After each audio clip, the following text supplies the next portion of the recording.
Hey, my name's Rowena from typeandactive.com. Today I want to tell you the 7 things that are good about living with diabetes.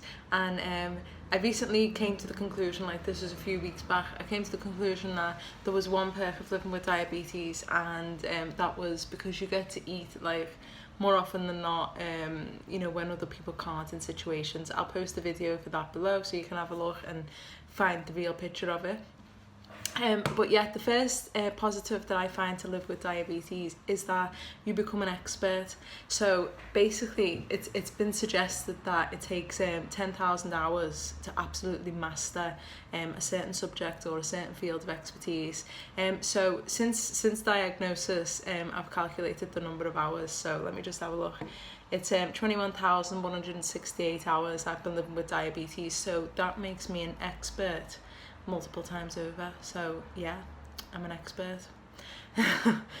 And then the next reason is actually food related, but it's not because you get to eat. It's because you don't have to share food as often. Like I'll happily share anything, like any of my stuff in life I'll share with anyone. I'm happy to share.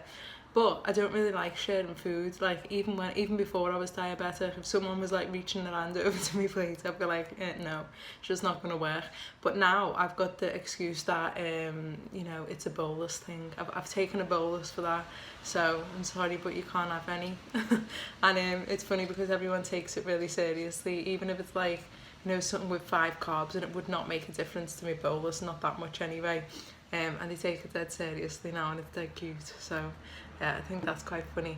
The next positive about living with diabetes is that when you make changes to your own lifestyle, so say for example you are adopting a better exercise routine and a better diet, it rubs off on people around you, so you can really start to motivate other people to become a bit healthier, and that's always a positive in my book, if you can motivate people to be a better version of themselves. So yeah.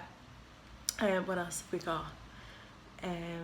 Okay, so you get a really deeper understanding of your body. So again, like I'll refer back to before I was diabetic, I did actually really have a good understanding of my body, but not as much as I do now. So now that I'm diabetic, like when I test my blood sugar and it's out of range for no reason, or for reasons such as stress, or a food that just does not agree with me, because I get to read like blood glucose levels, that kind of like tells me a lot of things about stress and the environment. Like I know if I have an argument with someone, or just a bit of a disagreement, I know if that happens, my blood sugar just skyrockets. So I avoid confrontation at all costs. Or if it's kind of like happening, or you're in work, or you're dealing with someone, and you get a little bit annoyed, I've kind of been finding ways to relax and breathe a little bit more and not let it bother me.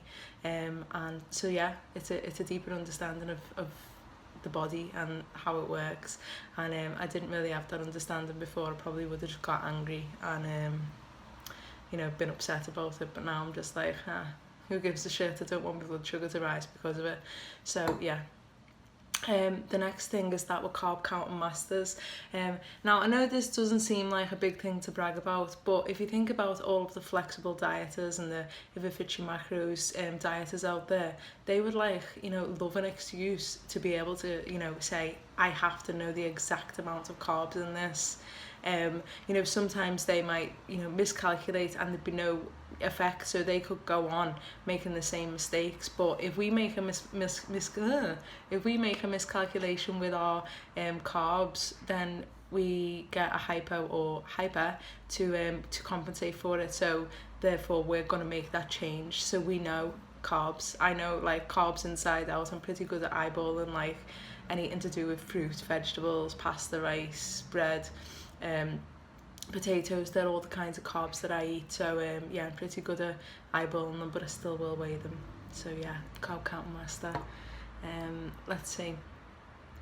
So it shows us that we can handle any situation. So when people say to you, oh, I could never like stab myself with a needle every day, or I could never prick my fingers every day.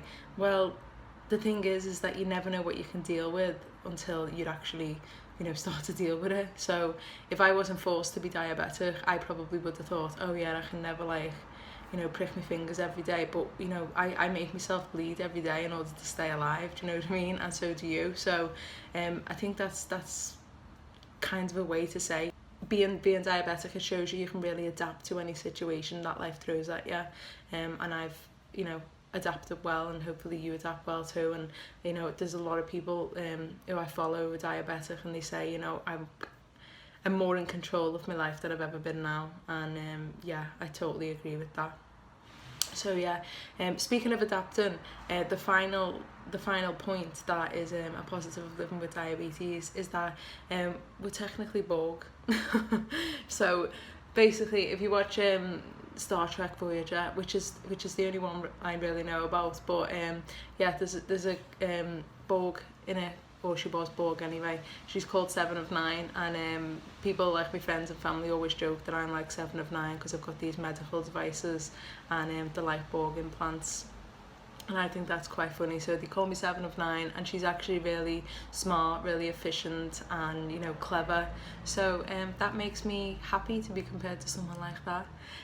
So yeah, I mean, these are just for fun anyway. So if there's any that you can add, let me know in the comments below, and visit my website typeandactive.com.